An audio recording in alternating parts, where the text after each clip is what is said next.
Goddamn, would you look at me? Yo, I'm a lazy motherfucker, that's what everyone sees. Ain't it funny how you wanna be the best, but you can't even get up and get dressed? Wasted, face it, you're never gonna make it. Rockstar, you won't get far. And I know you're confused. People tell you you can be anything you wanna be. Wanna go to outer space, superhero in the streets. Wow, damn, what a lie. What a time to be alive. How have I survived? Life's a battlefield, 1974.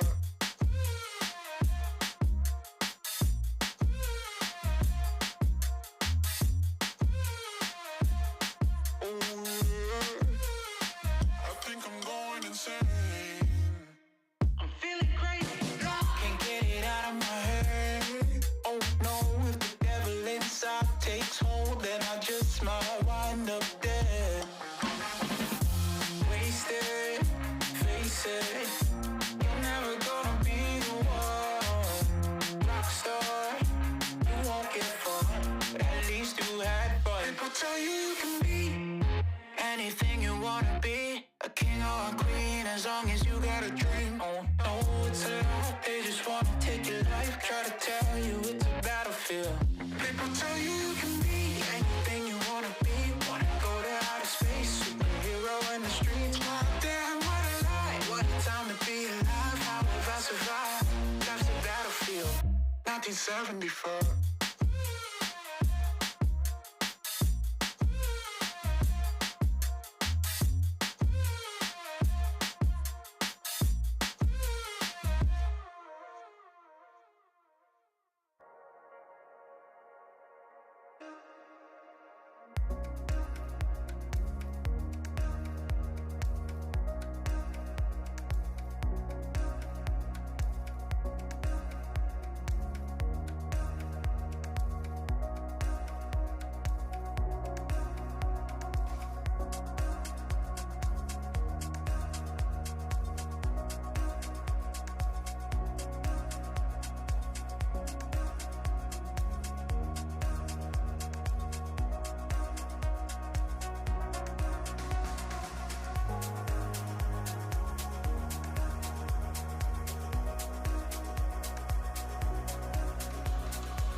welcome into the Boise State Esports Arena. Tonight we have some very exciting NACE Super Smash Brothers Ultimate action for you here. It's pretty rare that we get to do Smash events in Boise State, and Smash is kind of like a newcomer on the esports scene, so we are super excited that this is coming into Collegiate Esports, and we're also super excited that all of our players are here tonight for some Halo, Rocket League, and other game action in the background. I'm your host, Colby D'Angelo Alloway, and joining me to call all of the action is Audrey Runa Norris. So tonight for NACE, this style of battle will be crew battle. In your opinion, what do you think is the strongest lineup to come out with? Well, first to define, like what the strongest lineup would be, we have to actually understand what a crew battle is. So essentially what a crew battle is when you have a team. In our situation, we have 4 people on these teams. Each player has 3 stocks. And so they will play multiple games. And how it works is when a player is defeated by another player, they are out. And the other player who competed against them goes into the next round. So essentially, if that person, if team 1 has knocked out 2 of the other players and they've got all of their players left, the first person who started playing is going to play against the next person. And so, in my opinion, a lot of people, when they talk about lineups, right, they talk about mind games, stuff like that. What do you expect? I think, in my opinion, you really want to start with one of your stronger players at the beginning, but you shouldn't start with your strongest because you want to have a really solid push at the beginning, but you don't want your first battle to be your last. So it's a good idea to always just kind of test the waters with one of your stronger players, but not get too focused on just trying to immediately destroy them. Definitely great, and this is Boise State versus Texas Wesleyan. We're getting right into that game. Currently, we have Captain Falcon versus Wario going, and we kind of see both of them poking at each other. No damage, no! And then Wario's going to come out with that motorbike, and then there's a little bit of kind of dancing around each other a little bit. This is a fast-paced game. Yeah, they're swinging left and right, not really making a lot of contact, just trying to figure out what's going on, except for now that Falcon has got some solid punches on as Wario tries to get the motorbike in again, but Falcon saw it this time. It looks like there's a lot of spamming of abilities. A lot of them actually are just kind of testing the waters, waiting for the perfect opportunity to strike. In this case, I think Captain Falcon has the advantage, even as he gets back up from the edge there and gets thrown, keeps recovering back onto it. Wario's kind of juggling him in the air. That's what we see right there. Captain Falcon is back on the ground. That bike is not going to work this time. Wario is going through, but that time it sure will. Once, twice. Is not going to get the third touch, but Captain Falcon's going to get back onto that ledge as well as Wario. So now it is kind of an edge guard juggle game with both sides at launchable percentages. Yeah, Wario just hanging off the edge there, waiting to get back on stage, now having the advantage over Falcon there. Ooh, gets a solid punch, though. One of Captain Falcon's bigger abilities, and then couldn't even get back on the slide. Captain Falcon is just going to take him out there. Esports is going to take a little bit there to kind of check things out, wait a little bit. 93-0 is a massive advantage in Wario's favor, but it looks like Wario's just building up right now, 101 to 29.5. Yeah, Falcon getting a few solid punches in there, pushing Wario off the side as he's waiting to initiate, and does a really solid block there, able to push Falcon back. But Falcon is, again, kicking him back and forth. It's just kind of a back and forth right now between the two. Wario has gone up 46% since now 53. Captain Falcon has gone up about 30. So I definitely would say, even though Captain Falcon is up a stock and up in percentage, they're going to launch Wario to the upper left-hand corner of the map. Wario's going to come in, not right into that Falcon punch, going to shield it a little bit, try and get the backstab from behind, is unable to get that, and then gets it straight in from behind. But 105% of a lead, 2-stock to 2-stock. Yeah, Falcon waiting right there as Wario tries to get him up into the air again, unsuccessfully as Falcon is waiting for his moment there. Gets out the motorbike again as Falcon immediately blocks and punches. Just kind of waiting right now. There's not a lot. We're seeing that the use of that motorbike as a projectile. Very, very slow, but ultimately very, very effective as it's going to break out there. Captain Falcon sending Wario launching to the upper right-hand corner. Will Wario be able to get back up? No, that recovery is just barely not enough there. Captain Falcon now up a stock and only 49% as Wario's at 0. Wario does get a solid attack in there, able to dodge some of Falcon's recovery attacks as well. Currently about half of the percentage of Falcon right now as we're pushing in to this next spot. Just kind of waiting, dancing again. Tried to get in another solid Falcon punch, but Wario was waiting. Excellent recovery, however, it does a little triangle pattern, gonna get back into Wario there. Motorbike comes out, sends Captain Falcon flying. Falcon's gonna chase Wario down. Neither side is able to get a lot of juggling. Both go flying to opposite sides of the map. Captain Falcon's looking for that recovery. Not gonna walk it right into that pump. Wario tried, Wario did not get it. Now both tags are kind of, there was a little bit of poking there.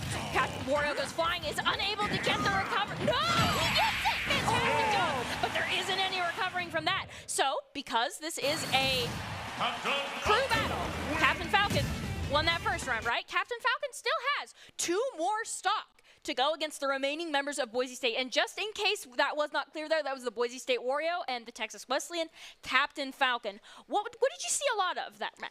You know, at first they were really just kind of testing the waters there, but as soon as we got into like the first stock from Wario was taken, it was immediately just back and forth, back and forth, back and forth, back and forth for a while there. So, and then after, again, another stock was taken, we were back into that slower testing them out thing. So it was kind of interesting to see kind of the way that it progressed from like high action to slow, trying to figure out what was going on there. Just, yeah. What do you think about the juggling? Would you like to see more of it? Do you expect to see more of it? I mean, I always love watching juggling in Smash. It's definitely a little bit harder because Falcon was getting a lot of good aerials on Wario, but Wario is a little bit of a heavier character, so he's harder to juggle. But Wario also did get a couple solid juggles in there, so it'll be interesting to see what characters are played next, because although juggling is really great, it's also really dependent on weight of the character and how high you can actually get them up before they can recover. And we do have the ability to just get straight into the next match, so we're going to go ahead and see what that holds for us.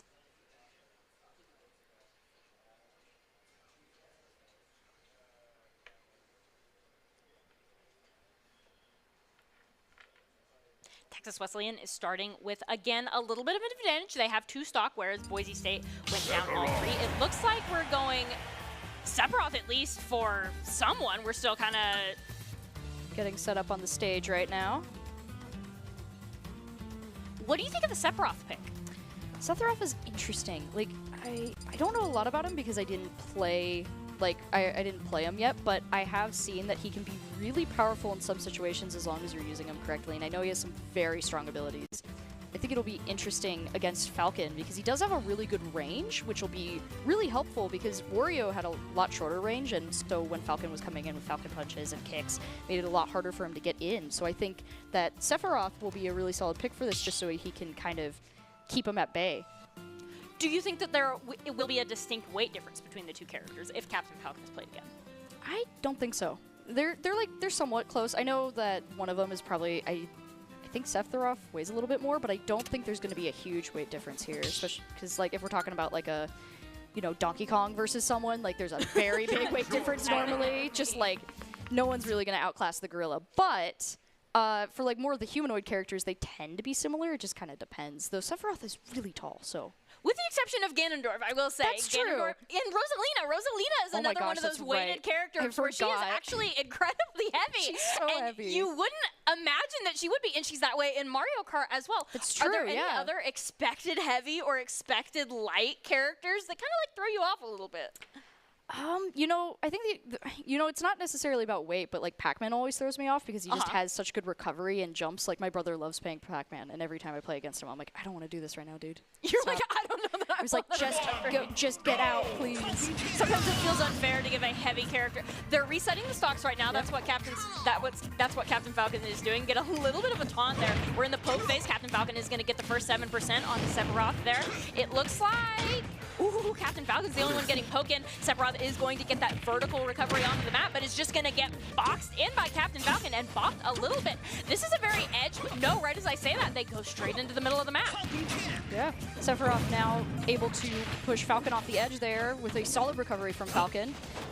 Timing it right with those platforms, but trying to now get a better hit in, just waiting to get that shot off on Falcon, who is expertly guarding there with a perfect parry. Ooh, but that range Sephiroth is going to come in and get at least another 10% in there as the map just kind of barely stages. We see those little platforms on the side. Sephiroth should be able to recover. Is going to get back onto the edge, avoid getting juggled up into the air, and now actually has the advantage. Edge camping.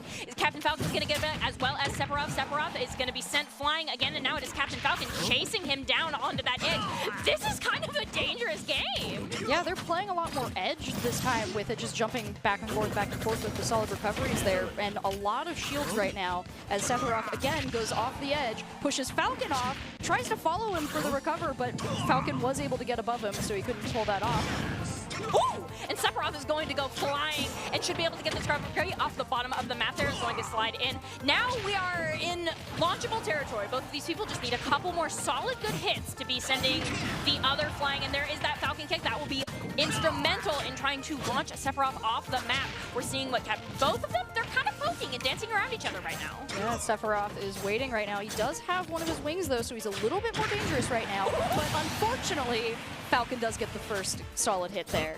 More dangerous, so must be eliminated. And there is no more poke phase. They're immediately just back at each other in the brawl right there. Sephiroth is going to be able to recover with that straight smash, and then they're going to go down straight onto Captain Falcon, but get blocked. I gotta say, Captain Falcon with the blocks is huge. Not able to block that, so goes flying to the right side of the map. And now, up the right-hand corner, Sephiroth getting the juggles in. Gonna miss that third hit.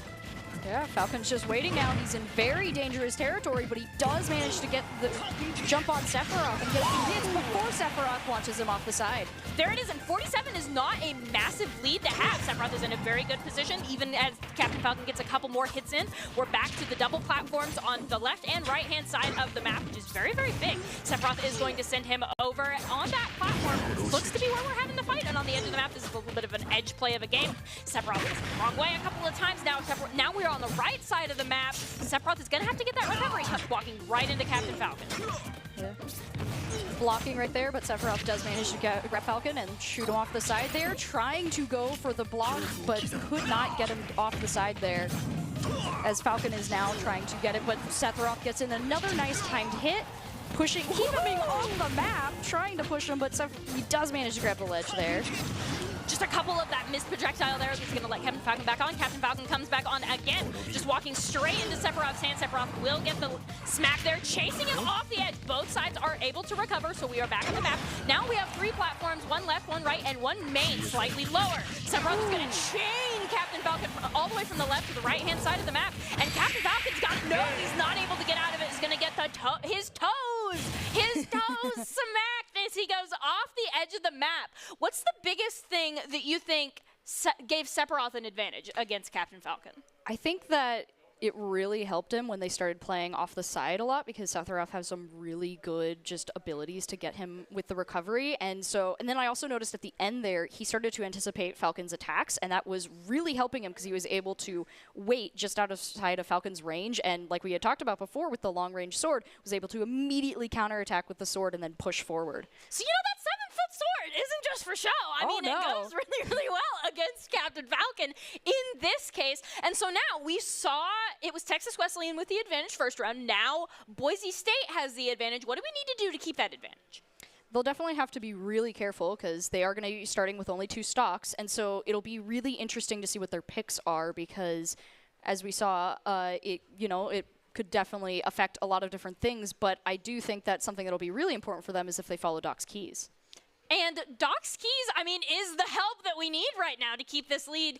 Doc's keys to the game in Super Smash Bros. Punish openings, look for the 2-frame, win in neutral, don't forget to taunt, absolutely. Doc's keys to the game are brought to us by Drop-In Gaming. Drop-In Gaming is the premier online platform for gamers who seek competition. Play your favorite games to win cash and prizes through free and paid entry matches and tournaments. Whether you are new to the scene or a seasoned veteran, Drop-In Gaming has the right games and competition for you. To begin your competitive gaming journey, sign up at dropingaming.com. So, I mean, we have our win cons. Are there any particular picks that you might like to see in these next upcoming matches?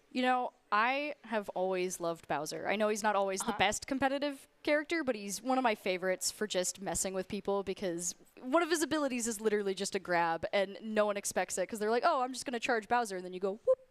Absolutely Smash. not. You cannot just it's like, nice Bowser. try. It's like, nice try. Get body slammed by one of the heaviest characters in the game.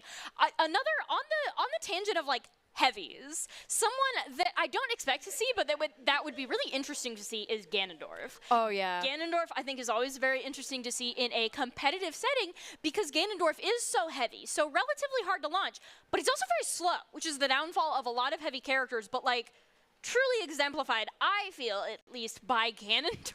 Oh, yeah. So you almost have to have, like, future sight to be able to hit some of those hits. You have to be really good about your openings with him, and he has some really fun synergy with his abilities. I love watching when a player does a solid combo with him. But it does look like we're going to go into the next match. Looks like Cloud! Oh, the rematch that we're looking for right now. So, again, this is the evening of stock. Sephiroth is not just trolling. We see both of them reset on other sides, get a little bit of the taunted, and now the poke begins. But Cloud outranges Sephiroth currently. He's going to be able to get 12.8% in there before the fight truly begins. 11! Sephiroth almost evening it out with a single hit. Yeah, with Sephiroth now being able to get some of the advantage, except now Cloud does get a solid hit off on him as they're just pushing back and forth, trying to break each other's shields right now. Doing some really solid dodges. Sephiroth does have that range advantage with the swords, though, that are really helping him out right now, just getting some solid picks off. Poke by poke, kind of getting Cloud in the air a little bit there. There's a little bit of them dancing around each other right now. Sephiroth has the advantage, gets 1 hit, 2 hit, not going to get the 3rd hit on the Cloud there. Cloud is going to be able to block. There's the first hit of the newest combo, going to send him flying to the top left corner of the stage. Cloud is going to do it again, guarding this edge, not letting Cloud get back on without consequences. Yeah, now they're just waiting. Cloud has to be really careful as he's charging his limit, and like we said, Sephiroth launches him off there. And it looks like he's waiting for Cloud to kind of reset. We're doing some little hops, like, come on, come on. And then they're back in it, 60-0. That's reasonable. That's a reasonable lead for Sephiroth to have right there. Yeah. They're going to get launched into the air, but immediately get back onto the ground, back where they want to be in a comfortable position. Cloud's going to charge and then get kind of popped for it. 79-38, now 89-38. Sephiroth is slow. That lead is slowly going down. Sephiroth is getting into more and more dangerous territory. Yeah. Cloud does manage to get a really solid shot off of him there, but does not continue to punish, just trying to charge his limit right there as Sephiroth approaches again. Again, trading some shots right there, back and forth. Again, continuing to charge the limit as Sephiroth is just waiting, man. But he does get launched off the side. Cloud tries to... Sephiroth was locked in animation, so Cloud is going to hit that and now has limit fully charged, so is very dangerous, but Sephiroth has the 1 wing as well, is able to get back onto the map. I think the next person that lands a big hit is going to, launch somebody off the map. There it goes. Exactly. Ooh, the dishonor, the star. The only thing worse is hitting the screen. Cloud's limit is almost charged up right now. I said he's at 92%, so he does manage to get it fully charged there. So Sephiroth's going to have to be careful and make sure he doesn't get anywhere near him, but the limit, I guess the limit's gone, never mind. But with 0 to 122, I mean, you have a pretty big advantage there, and he's able to keep the range, just keep him off the edge there. Cloud is kind of waiting to respawn, maybe adjust some strategy, getting some limit charge on the way back down. Sephiroth, trying to set up for a juggle, is not able to get Cloud off of the ground just yet. 0 to 18%, both on the 0 to 26, 36. Sephiroth is getting those dinks in there with 10% apiece. It looks like 1-to-1 stock. This is where we really want to start paying attention here as these two people reconvene after dodging each other for a little bit. Yeah, Sephiroth is just not letting Cloud back on stage there, and he's keeping him off guard right now, just not letting him get that limit off, though he does have to be careful because it is active and Cloud could use it. But he isn't just letting him get near him right now, using that longsword to his advantage and blocking it. There he goes, launching him off the side again into a KO. There it is. I love to see the projectiles actually land, and not gonna lie to you, Sephiroth's a beautiful man.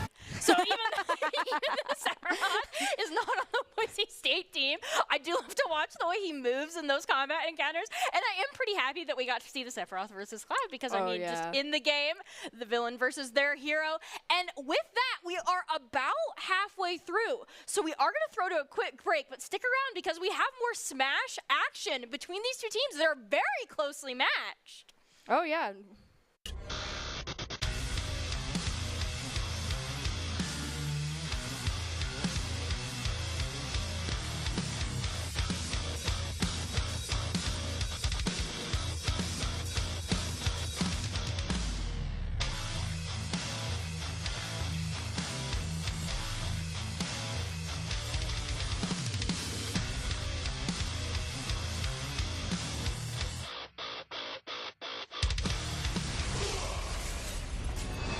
Visit NationalGuard.com to begin your guard adventure. Protecting your customer journey from fraud is critical. According to industry analysts, Count's AI-driven platform is the leading solution. From account login to digital payments, Count is recognized for both its customer impact and technology excellence. Learn more at Count.com.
Game Pants Esports Arena. We are back at it with our NACE Smash action. This is still Boise State versus Texas Wesleyan. Both teams are evenly matched right now. They're each down 2 players, and so we're gonna see within these next couple of stocks, this will be a very determinant match and very important to watch. But before that, we have a couple of replays before we get back into the game. I'm still your host, Colby D'Angelo Alloway, and joining me tonight is Audrey Runa Norris. Actually, no, we just got word from production that we're keeping this train rolling. We are going straight into game. And it looks like Sephiroth is already down. And look who it is. We were talking about this earlier. It's Ganondorf. Would you look at that? So Sephiroth does only have a single stock there, and it does look like Sephiroth has been able to take a single stock off of Ganondorf, even as they're close to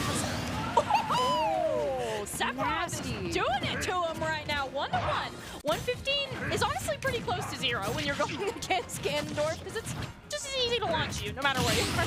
Yeah. You do have to be very careful with Ganondorf, too. His attacks are so powerful that Sephiroth could get hit by just one and he'd be out. No, yeah, but it looks exactly. like that wasn't what happened. His recovery isn't great. And then there's Sephiroth again.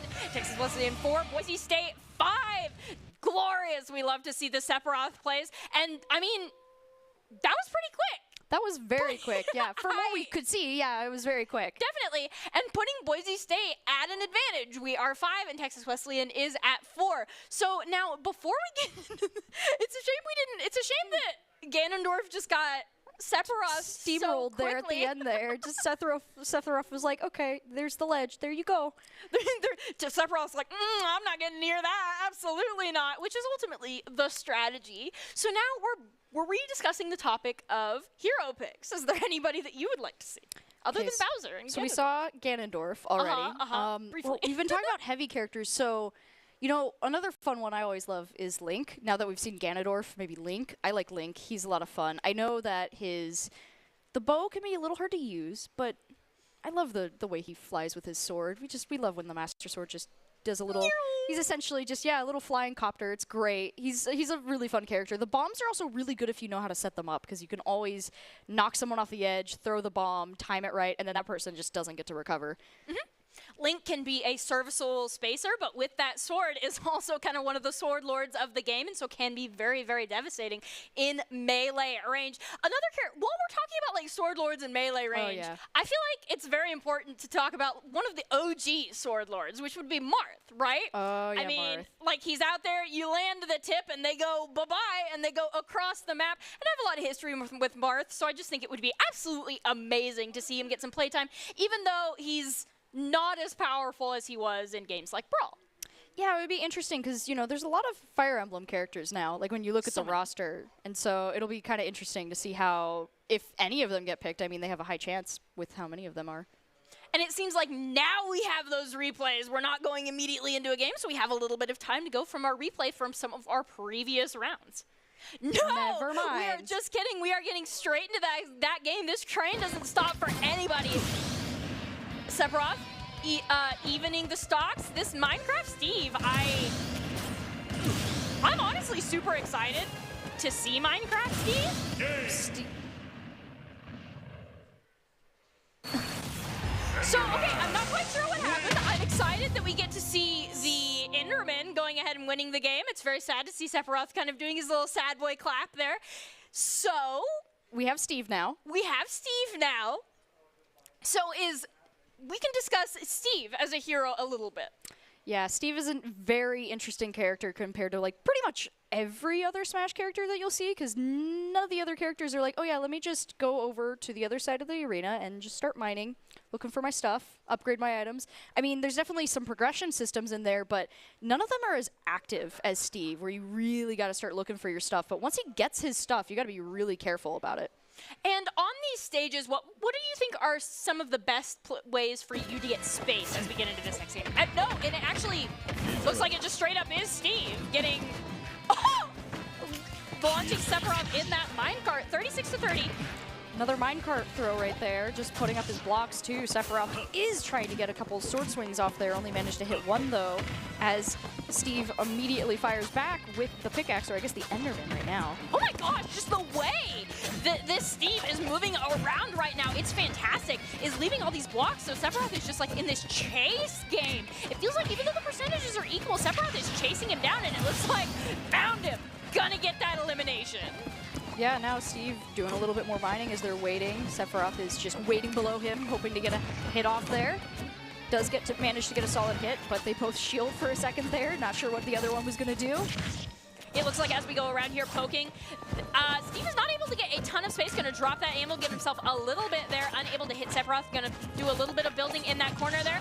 Craft into we have entered the Stone Age. It looks like as he's going to get around that corner, and he's just getting juggled off that ledge by Sephiroth right now. Ooh, and eliminated again. Man, the Sephiroth carry for Boise State. Yeah, trying to create a little wall between him and Sephiroth there for a second, but Sephiroth is not having it, demanding that action right there. But he does get pushed off by a minecart in response. And another failed anvil attempt that would have been really awesome if it hit, but unfortunately, he's just going to have to send Sephiroth right back with another minecart. And now it is Sephiroth getting camped off of the edge, just repeatedly, which is giving Steve some space to get some mining in. I don't know if Sephiroth can recover from that. Just barely gonna miss it. And that is Sephiroth finally out, which has been absolutely a thorn in Texas Wesleyan's side. So I'm sure they're thrilled, even though they're 4 to Boise State's 7.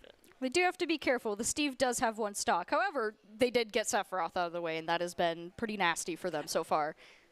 They weren't ready. Oh, no.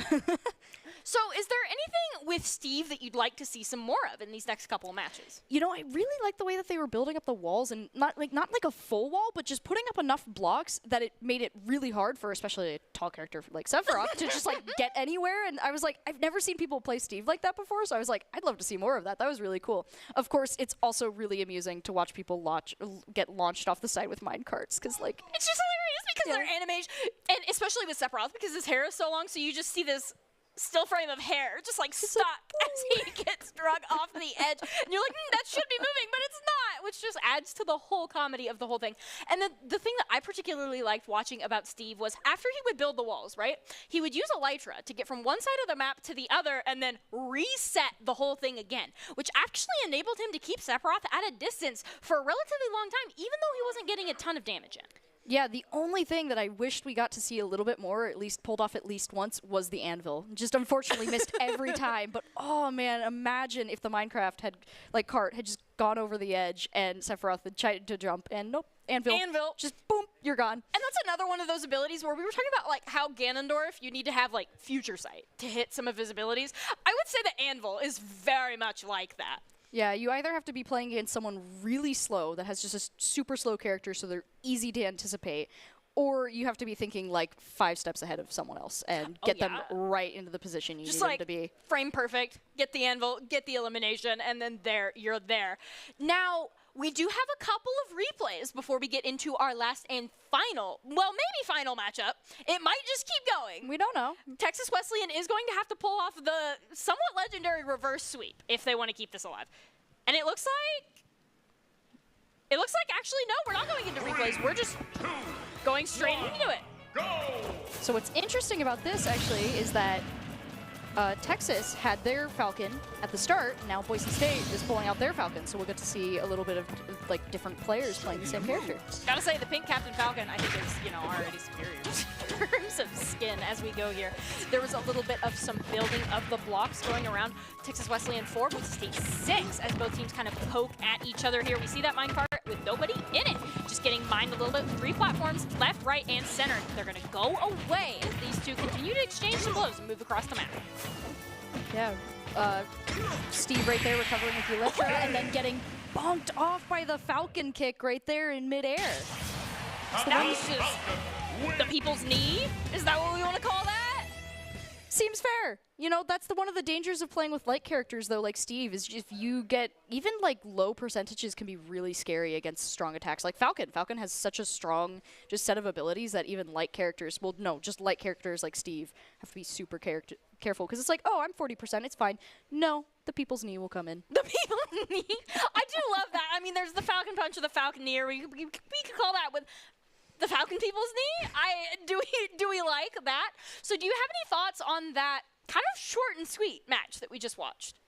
I think there's a really interesting thing to be said about like long matches, because they show that there's just, like they're really fun to watch, but sometimes there's something just really satisfying about a couple altercations happening and then just a perfect, solid timing play as someone gets knocked out like that. And we don't get to see that a lot in normal Smash because typically you start with an even amount of stocks, and so unless the player, like one of the players is playing really rough and they just keep getting knocked over the side over and over and over again, they're like, it's going to take a while. But with the crew battles, sometimes you'll just have a really, really quick ending like that because it's a 1v3 stock, and so that one person just made one little mistake and they're gone. And then they're immediately gone just because that's the nature of who you get through and who you don't get through, which adds a lot of interest to Smash. Is there anybody that you'd like to maybe begin the discussion for player of the game? I will say Sephiroth was doing a really good job Definitely. there. Just like it was a really rough first match between Falcon and Wario. Like Wario got off a lot of really good hits there, but the Falcon was just kind of keeping him at bay. And then Sephiroth came in, just managed to get him, and just couple other people just really off balance there, and was able to keep the team just like together. I do have to say, I think that one. So usually I try to be different than my co, but Sephiroth, man. I mean, and this is not just because Sephiroth is objectively a beautiful man, right? Like, the player of Sephiroth, what started as like a relatively even match between Texas Wesleyan and Boise State, kind of flipped in Boise State's favor as soon as that Sephiroth came out and just eliminated person after person after person, just because their the way that they managed their space was so perfect. Yeah, the sword is just so good at keeping people at bay, especially some of the characters that they were facing against. I mean, like, just overall, if they can time not only their timed effect that they have when they put it on someone and just over time just waits to explode, with keeping them away from them until that happens, it's insane. And then, of course, he had some really solid ranged attacks, like in the Cloud fight that we watched. He was just able to keep Cloud from being able to recover just by doing some really good timing with that, which is something we didn't see a lot, actually, today. A lot of the timings were missed, unfortunately. Which was also really interesting because Cloud actually began that matchup outranging Sephiroth, and then it just switched. Like, Sephiroth completely changed playstyles and was like, no, I'm going to be the one that keeps you at a distance. So we will have to see who our player of the game ends up being. Yeah, it'll definitely be interesting. There was a lot of really good plays from everyone there at some point. Like, just a moment where it was a great opening, and then they just managed to get a stock. Like, because stocks were taken every game on either side. There was no, I don't remember any match where someone came out with 3 stocks. And I think to help in our player of the game discussion, we did have a couple of replays that we were unable to play, but now that the maps seem relatively finished, there seems to be a lull. I think now would be the time to kind of pull those replays up and discuss them a little bit. This is Sephiroth versus Captain Falcon. I think this is, yes, this is the Boise State map. Yes. This is what we were talking about, where he was able to come in and just kind of take this match and really push it forward here. Falcon is getting, like he's talking about, he was doing a really good job controlling the field for a bit, but then Sephiroth got that last little hit on him. Because as we saw there, Boise State was actually like down to Texas Wesleyan. It was 8-11, and so now as we kind of like go around here, do you have any final thoughts before we either move into our next game or our player of the game highlight reel? I think I don't really have like a lot of final thoughts for this game. It's like they've all been playing really well, and I think that it's just like overall, I think that like player-wise, they were all really evenly balanced, like in skill. So it was a very enjoyable match to watch. Like all of the matches were enjoyable to watch because of that. So we're going to keep the highlight reel alive. We have some more of those to play, and we're just going to keep it rolling with that. And this is more Sephiroth. Again, Sephiroth versus Cloud. Sephiroth down a stock, but Cloud up in percentage, as we see here. And then it's just going to get bopped right off that map. Got a little bit too greedy there trying to charge the limit. And now we see 8-8 instead of 9-8. This is like the slow tick down that gave Boise State the advantage. And I think we have a couple more replays after that we'd like to just immediately get into. Wario has got this is the first match too with Falcon and Wario, where Falcon was very close, like one solid hit away right here from going down, but did manage to get some really solid attacks off of Wario, keeping him off the stage there for a little bit as they just went back and forth. This is when they actually started to play more on the edge, because in the very beginning of that match, they were staying very close to the middle. Very close in the middle, especially like in the poke and in the where they were just trying to like figure each other out phases. So now that we have a number of replays to look at. Is your player of the game still the same, or do you have any final thoughts on that? I think the man with the good hair is gonna stay as my my pick. Love it. I mean, same here. So we'll have to see if we're correct as we see the player of the game come up. Captain Falcon flying. Falcon's gonna chase Wario down. Neither side is able to get a lot of juggling. Both go flying to opposite sides of the map. So actually, there is no player in. So we just straight up get to pick that on desk. It looks like. So, and I would say. Wario goes flying, is unable to get the recovery. I would say that in these replays, we see Captain Falcon versus Wario. Wario's going to go off the map. That was one of the most defining traits in there. And it seems like we maybe have a couple more games to go into, so we're going to go right into that. Or more replays, apparently. We still have more replays. Yeah, Sephiroth is just not letting Cloud back on stage there, and he's keeping him off guard. This is the, again, this was the part where Sephiroth had, was just keeping away from Cloud. Like, they were doing the little dance dodge because Cloud had his limit, and they had to be really careful about that. But as we saw previously, if Cloud does get knocked out or, waits too long, limit's gone. And that was the opening that Sephiroth needed there to knock him off the stage, get that, like we talked about, that ranged attack on him and get him out before he could do anything about it. There was also another one, and we'll see if it's in one of the next couple of replays, but Cloud had the limit bar maxed out, and Sephiroth was just like, I'm going to stay at a distance to you and just knock you off the edge of the map. This is the Steve versus Sephiroth fight. The Elytra, the walling, the building. You can see he's just training him around the map. This Steve is as you can see too, like we were talking about, just like small dirt blocks and just a lot of minecarts just trying to keep Sephiroth away from him because Steve does not have the same range that Sephiroth does. And as you can see that last little bit there, that when Sephiroth did manage to get close enough, it was good to go, and just he was able to get him, knock him out, keep Steve off the map. But Steve did a really good job of keeping him away for most of the match up until Sephiroth did manage to push the momentum back. Definitely, and we did just get word that we do still have one more player. This is our 10-minute break, which is why we're doing so many replays and a little bit of player discussion and kind of like a teaser for what will happen later on in the night. We see more of this kind of Elytra play, and then just the people's knee. The people's knee just send him straight off the map with that, only with 100%. We've seen characters stay in at 130 to 150. So this just goes back to what you were talking about earlier. Steve is a very light character. And do you have any particular threads of advice to offer light characters in this break? Whenever you're playing a light character, you just have to really watch your percentages. Like when you're playing a heavy character, I personally really loved playing Incineroar when the game first came out because that was just I played that game. I played that Pokemon game. I loved that starter. I know not everyone loves that starter. I like that starter, so people can deal with that. But he's super heavy, so when you're playing against him, he can be up in the 250s, and he'll still be looking at you really? What are you gonna do?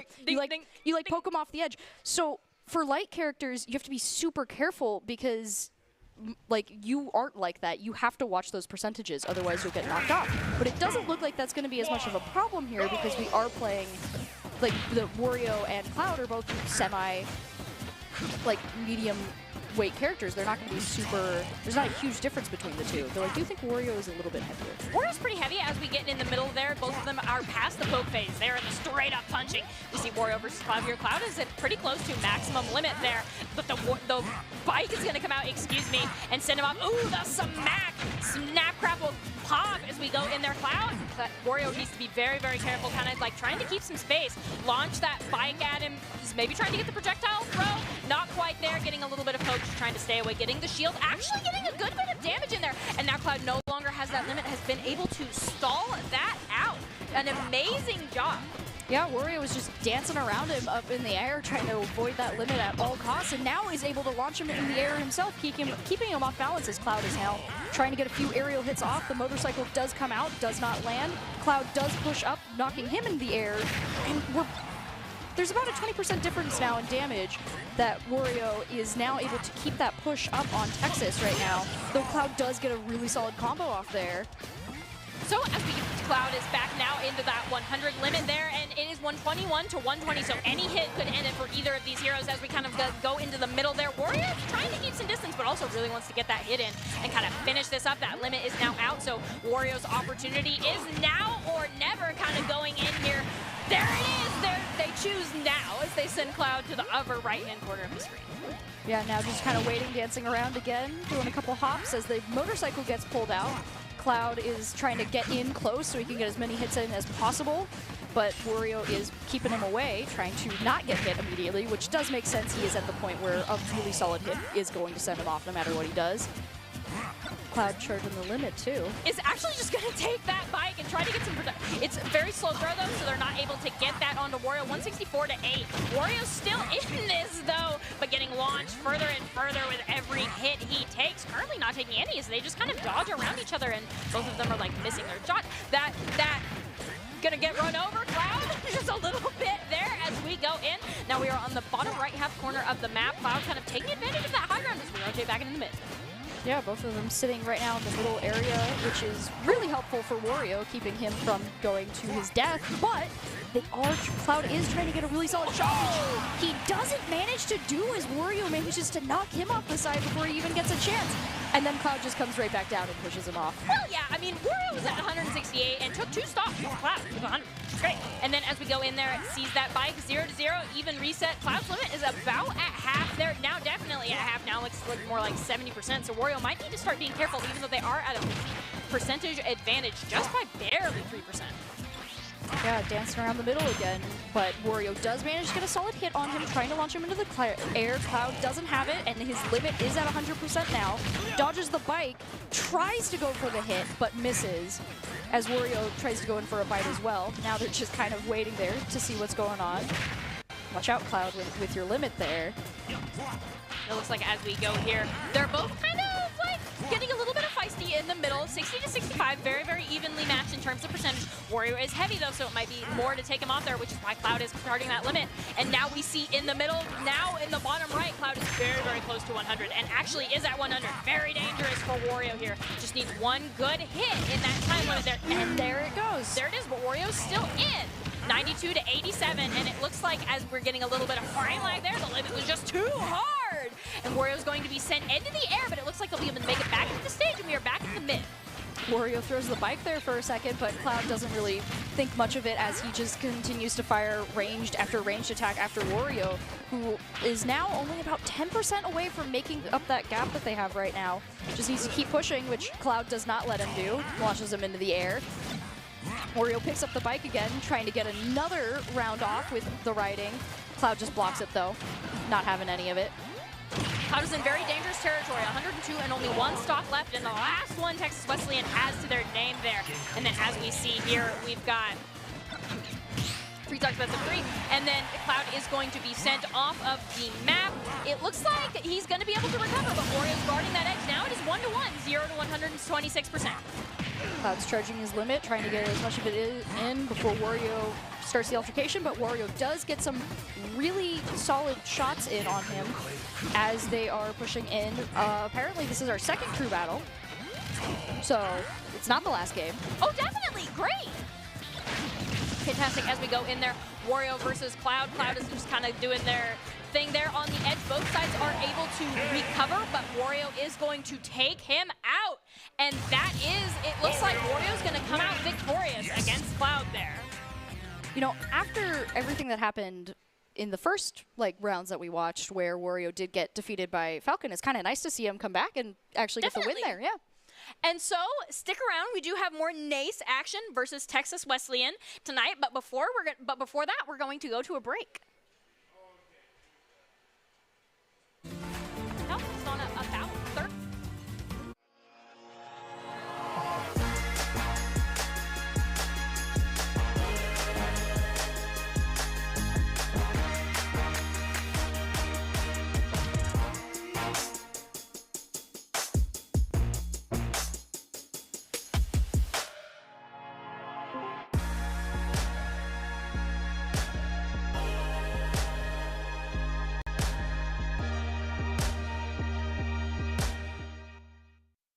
Protecting your customer journey from fraud is critical. According to industry analysts, Count's AI-driven platform is the leading solution. From account login to digital payments, Count is recognized for both its customer impact and technology excellence. Learn more at count.com.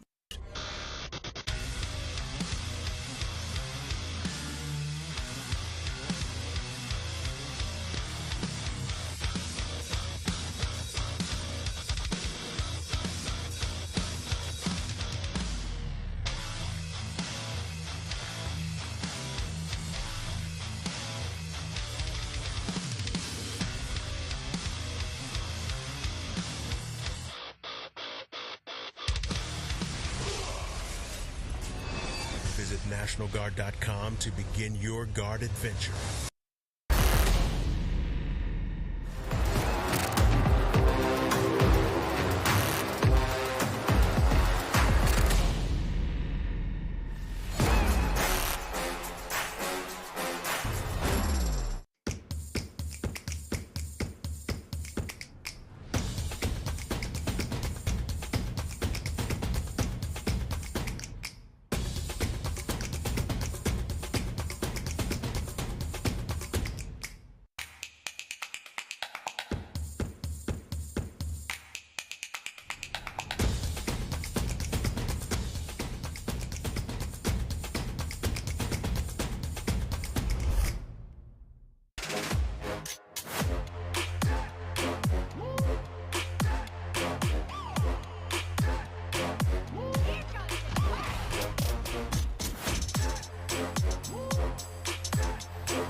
Welcome back into the Boise State Esports Arena here tonight. We are still Texas Wesleyan versus Boise State. Boise State has gone up 1 in our crew battle. So if we're able to do that again, Boise State will have taken this best of 3.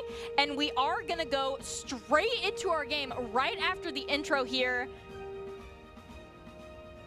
No, actually, the game just ended, so we are going to go, we're going to see what the results of that are here in a second. I'm your host, Colby D'Angelo Alloway, and joining me tonight to call all of the action is Audrey Runa Norris. So, are there any kind of hero picks you're looking for in round 2? Oh boy, well, I mean, I'm going to be interested to see if they do Ganondorf again, because we didn't get to see a lot of Ganondorf last time, and I'd be really curious to see how that actually goes now that we get to see it potentially get to see it a little bit more. I don't know. We'll find out. So as soon as we kind of get into our next game, we'll cut immediately from casters and get straight into that game. But until then, Ganondorf, why would you like to see Ganondorf? Like we were talking about a little bit earlier, he's just a very interesting character because he's very slow and he's very deadly. You have to be super careful about avoiding him. And in addition to that, the way his moves synergize it's very entertaining to watch. He does have a very bad recovery, but when he's on the stage and he has you, you have to, you're done. You have to, you can't let him get you, or that's kind of it. And he's a very oppressive character in that way, so you have to be very good about avoiding the traps that let him grab you. So it'll be really interesting to see if that actually plays out like that in this game mode. I do see it a lot. So we've highlighted a lot of heavy characters. Are there any super, super fast characters that you would like to highlight? Let's see. Well, we saw Steve, which was super light. Super nice. And let's see. I'm trying to think of another really good light character. I don't know. I can't think of another one. Steve was really fun to watch, and that was... Steve was definitely, yeah. It was kind of, I felt kind of bad for Steve at times because they were facing off against a lot of heavy characters, and that is always really dangerous for light characters. But, yeah, I'm not fully sure. But it sounds like we're getting into games, yep. so... And lots of the characters that we were saying were, heavy and fast. And I mean, heavy and slow. King DDD going in versus Captain Falcon, 8-10 here. And it looks like as we go in, Texas Wesleyan, they're kind of poking each other in the middle, 30-10. Not a huge advantage for King DDD to have. Ooh. Captain Falcon is just getting chained right now. Chain hit. Even though King DDD is slow, but just keeps chaining him in as we go back into the middle. Ooh, gonna hit him with that hammer, 32-98. The gap is widening. Yeah, Falcon would do a really solid block there, otherwise that spike from DDD would have hit him. But DDD does just turn around and does the belly flop, knocking Falcon off the side, now making it 3-2 in Boise State's favor with 32% on DDD. That's not a lot for a heavy character to have to really worry about. We need to get in the hundreds before the heavy character needs to start worrying, especially with King DDD's amazing recovery that we just saw. And then Captain Falcon is getting that percentage up there, 104. Down King DDD needs to be a little bit concerned, kind of getting camped on the side there. Captain Falcon is not able to keep DDD on the side. Now it is DDD that is in the middle. Yeah, DDD is just waiting there as Falcon keeps blocking, trying to anticipate those spikes. Gets a really solid punch in there to try and keep DDD off the side with a solid smash down into the bottom there. That was clean, just stuck his leg out and sent Triple D down. Now it is 61-0. The advantage is in DDD's favor, where Texas Wesleyan and Boise State are 8-8. DDD getting a solid combo off of Falcon there, almost launching him off the edge, but not enough just yet. So as we go in, Captain Falcon's getting that other combo there with the knee, sending King DDD over to the edge. King DDD has the recovery. He's going to be able to get us now more towards the middle than Captain Falcon, maybe trying to get some distance, maybe send Captain Falcon off at 125. Oh, there it is! Ooh, the dishonor hitting the screen! Right into the screen. That's the first screen hit we've seen all night. Love to see it here. Now that breaks the tie at 7-8. Boise State up 1. King DDD 112% though, so we might not have that lead from. Oh! Better recovery. The disrespect. Better recovery DDD. wins. Yeah. Man, that was. I don't know how I felt about that one. That was great, but also terrifying. The BM Penguin, better recovery wins. King DDD knows that he wins those ledge things. What a fantastic leverage of King DDD's recovery. Do you have any other thoughts to add after that match? Man, that was really interesting. The Falcon was doing such a good job blocking the spikes. He did not let DDD get that combo off. Like, he did get some really good hammer, like, action there where he was able to just bonk Falcon off the edge, but Falcon was absolutely not having any of the spikes. He did not want to get knocked off like that there. And I will say King DDD doesn't have an amazingly huge advantage going into this. I mean, we see it's pretty close. The tie is not there, but King DDD only has 2 as opposed to like a perfect matchup or anything like that. And in this highlight, we see King DDD and Captain Falcon kind of like juggling each other in the air a little bit, 0 to 112. That's how he got him off. He sucked him in, and I was going to say, I thought that part. Okay, yeah, no. That's why I was terrified, because I was like, no, I didn't even. How did he hit that? Both down. I thought that's what I thought. I thought, oh, they're both going down, and then DDD was like, nah, you can just go over there, and I'm gonna go up here. And I was like, oh, okay. Cool. Because they both had the opportunity to recover. Oh, absolutely. We see the Captain Falcon recovery come up. We see the King DDD recovery come up. King DDD makes it, and Captain Falcon doesn't. What a glory! I think that's probably my favorite win of the night. That was really funny. It was so far, good. I'm very excited to see more of the Penguin. Oh yeah, the DDD combos were really good in that match, and I hope he just keeps rolling forward with that. And maybe, maybe he'll grab another person and throw him off the ledge again. Well, who knows? We would love to dishonor, but you need to be careful, making sure that the people with the recovery, your recovery is strong. Oh. And actually, a stronger recovery than K-Rule is going to be pretty hard to find. That's true. With the helicopter hat, you do have to be, or I guess just the helicopter hat, you have to be really careful about that. With the reset. Taunting a little bit before the beginning. Starts off with a solid hat throw as DDD's just waiting to get a hit in. Does manage to get a solid combo in there as K-Rule then comes down with the belly slam. Looks like as we go around here, they're kind of heavy versus heavy bomb bot. You see the stage shaking with every single time one of them lands. 61 to 31 point going in here. K-Rule using the spacing, using the cannon, using the crown there. 96 to 43. King DDD still does have the advantage, though. Going to send that spike out there. K-Rule is going to block that. Texas Wesleyan 6 to Boise State's 8. Oh, and with a solid catch there on the DDD, managing to knock him off there for a second. K-Rule is just waiting for him to come back again. Oh, just barely missing each other for a bit there. But the solid hammer just, wow, he's stunned to take him off the stage there. Absolutely, and there was absolutely nothing K-Rule could have done to have stopped that. 20% to 81%, and that advantage is getting bigger and bigger. Man, K-Rule's just getting smacked right now by King DDD in terms of percentage. Trying to get a little bit of space, is going to get eaten and immediately spat back out. Gonna block that hammer hit, though.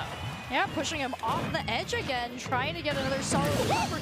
Save King DDD! No! Oh, his destruction was his own there.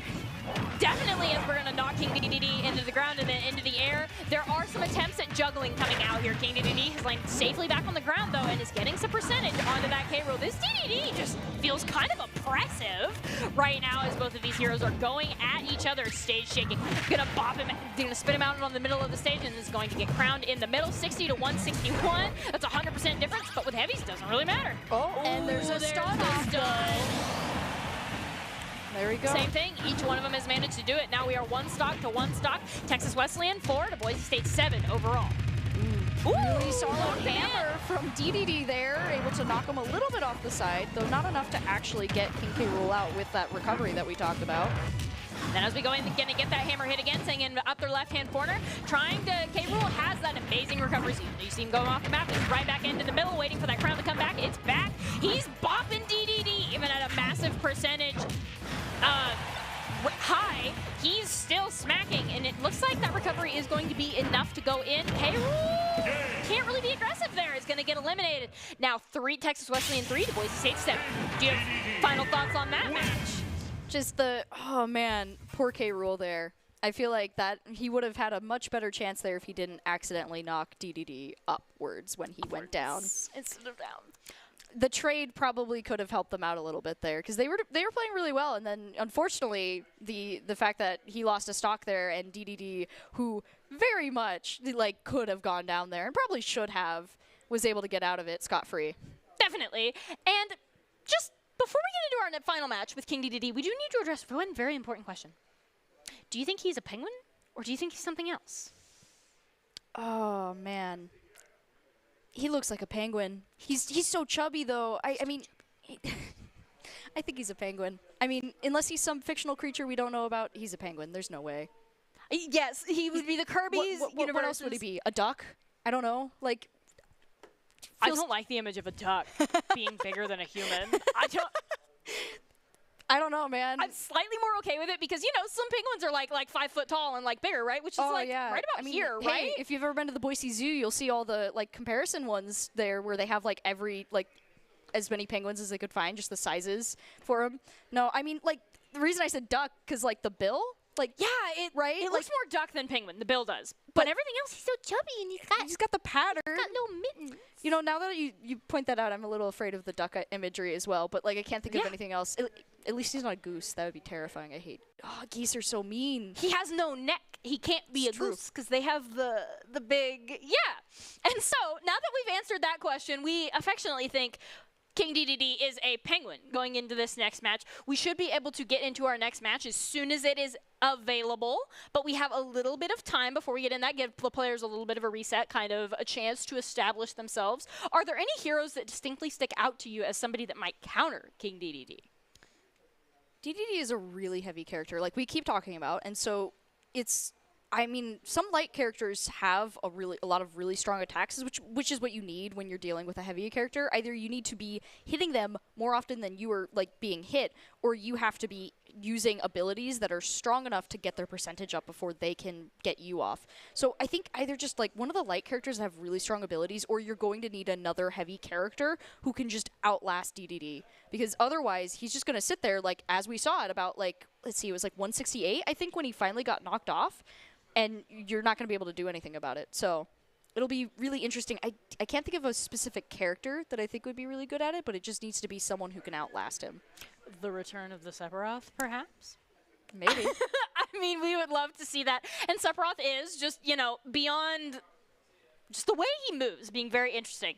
We can talk about the fact that he's a medium-heavy character, and he does have a reasonable amount of range. However, he doesn't have any projectiles that are similar to the spike, like to lob back at King DDD. Or the spike is dangerous. The spike is very dangerous. Yeah. If you're not, and like, even if you don't get hit by it, it just stalls you. So like, it's definitely going to be a challenge, because DDD, that's been his favorite thing. Hit you with the hammer, spike. In the air, spike. You just don't know, like, you have to be watching it. Or even as the King DDD is trying to approach Spike, and it looks like we have Captain Falcon again, who seems to be a pretty good pick here, and actually seems to be knocking up the percentage on King DDD just too fast. As we go around here, there's the Spike helping. The Dishonor! He did it again! I think that was the replay. That was the replay. Yeah, absolutely. yeah. I mean, we were just seeing the percentage go up and up. I have been debated once again. I was so excited to see it done to him again. I was just too ready. It was a beautiful clip, but it was nice to see it again, because, again, it just illustrated our point about DDD, where he, again, you have to be so careful with him. And although Falcon, really strong attacks, if he wasn't actually able to land any, he was just going to get knocked off the stage, and that was it, kind of thing. Now that we've seen that highlight of Captain Falcon, though, I'd like to propose a new counter. And I think Captain Falcon might be the DDD counter because he's fast and he hits hard. Or you could just go heavy to heavy and Ganondorf versus King DDD. As we've been talking about him, let's see what he does. Gotta reset the stocks first. Gotta even things out just a little bit. Texas Wesleyan has 3, Boise State has 7. So this is an uphill battle for the Ganondorf. This might be the last we see of him if this King DDD 3-1 sweeps. He's getting some really solid hits off already, so although Ganondorf does have the stock advantage, he's got to be really careful because DDD is just not letting it up and does hit him with the spike there. Yep. Very, very dangerous, just like you were talking about. Might actually hit him again. Ooh, Ganondorf is just not fast enough to get out of the way of that. King DDD is kind of keeping him on these ledges, is going to smack him down, send him up, try some juggling action. Not quite fast enough to get there, not quite going to hit him with the spike, but is going to send him up into the... Ooh, that is a almost KO. We see that there. Just King DDD needs to get one more big hit in there. There it is, 3 heads, a spike. Spike is going to miss. And it looks like that spike, nope, that spike is going to be dodged through. And the King DDD is going to ground pound Ganondorf right out of there. Yeah, Ganondorf hasn't managed to get a hit on DDD yet either. As I say that, of course, he does get the hit. So he is starting to turn it around, able to get a few blows on him, but the spike does hit him again, allowing DDD to get back up on that stage and push forward again.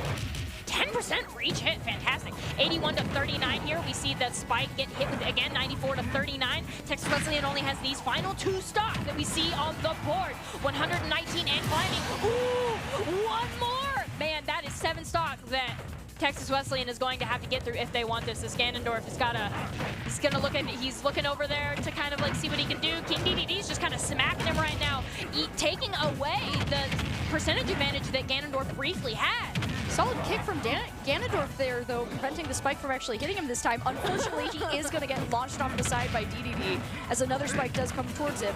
And he does get hit by this one as DDD is trying his best to keep him off the stage before knocking him out. Goodbye. Ending the game. Ganondorf and Boise State, it looks like since they won the first round, then winning the second round, this does mean that Boise State is going to win round 1 of NACE. That is Texas Wesleyan, Boise State coming out on top in this matchup here tonight. So as we're in this victory screen, do you have any kind of like final thoughts to add? You know, in the first round, we were really impressed about that Sephiroth. Like, it was a really good gameplay. But Yep. after this second round, man, DDD there, that was some really, really solid plays from him. Just really good combos. He did such a good job of preventing the other player from, like, managing to get attacks on him. And that was just really impressive to watch there for a while. So, which segues really nicely into our player of the game discussion. So, we have the Hare or the Penguin. Who are you feeling? You know, I was feeling the Hare, but I kind of like the Penguin idea now. Just like after that like Falcon match and then the King K. Rool match, Penguin. You know, Penguin, duck, whatever he is. Penguin, ooh, I hope he's not a duck. Don't put that in my head, Runa. And so, here is the big reveal. That looks like King DDD there. JC, it looks like they're going to be our ICCU player of the game. And the player of the game is brought to you by Idaho Central Credit Union, who believes a great player makes a team more successful, just like Idaho Central's helping members achieve financial success. JC Leadog is the Idaho Central Credit Union player of the game. And what a fantastic performance by them on the DDD. I gotta say, that taking them off the edge and then using your recovery to get up, just the right amount of dishonor and skill. You know, and that's one of the things in Smash that's really important. Like, when you watch a lot of competitive play outside of, like, what we've watched here, like, not college competitive, like, from what I've watched, at least, a lot of it happens like that. Like, it's a lot about how you can recover off the edge and how you can get the other people off the edge, because percentage doesn't matter as much if you can just get them off the ledge and prevent them from recovering. So the way that he was playing there was really good and was actually really different from a lot of the matches that we had seen before. So he was doing a really good job of just keeping them away and keeping them off the like safe space and just making sure that any time that he did get them off the ledge, he was trying to follow it up as aggressively as possible. Before we wrap up with our top 5, do you have any additional thoughts to add? I think that overall, we had some really solid plays. I'm so happy about the comeback for the Wario as well. Just like, it was really, like the Falcon, the first match was just really oppressive on him, just keeping him from being able to really get good value out of his abilities. But then when he came back for Cloud, he was able to really effectively manage Cloud. And I think that was just part of because of Falcon has so many good dash up charge attacks, and Cloud has some solid ones too, but he does have to charge them up and he has to be more careful about it, giving Wario some really solid openings for his own abilities. Captain Falcon is fast and hits hard. It's true. That's what he does. Great job. He's fast and hits hard. People's kneecap. We're going to be referencing that for the rest of the Smash season. But before we even, get to the rest of the Smash season, we do have our top 5 plays, which are presented by the Idaho Army National Guard. The Idaho Army National Guard is a proud supporter of Boise State Esports. Top plays are presented, of course, by the Idaho Army National Guard, who invites you to take your impressive critical thinking skills into real time. With more than 10 jobs offering a $20,000 bonus and your degree of choice paid for, the Idaho Army National Guard is the best team out there. Reach out to them on Twitch at iGuard Gaming and be sure to join us for all the Smash-tastic action the rest of the week.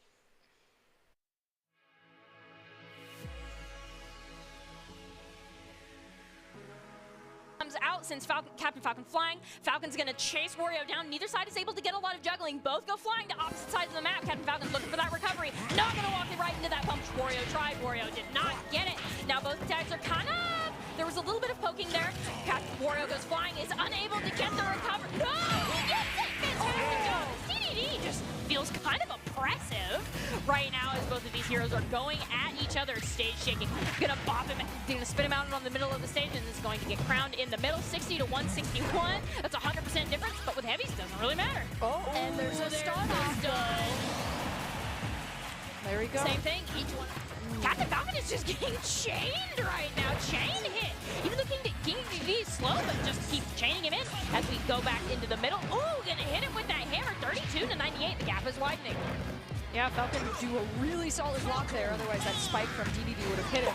But DDD does just turn around and does the best. Sephiroth is just not letting Cloud back on stage there, and he's keeping him off guard right now, just not letting him get that limit off, though he does have to be careful because it is active and Cloud could use it.